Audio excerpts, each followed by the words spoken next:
with breaking news.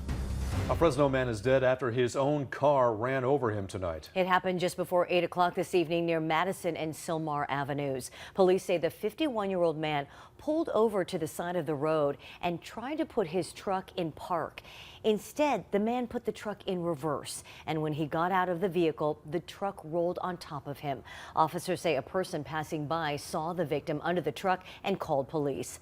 The man was declared dead at the scene. Investigators say the man was possibly under the influence. The investigation is still ongoing.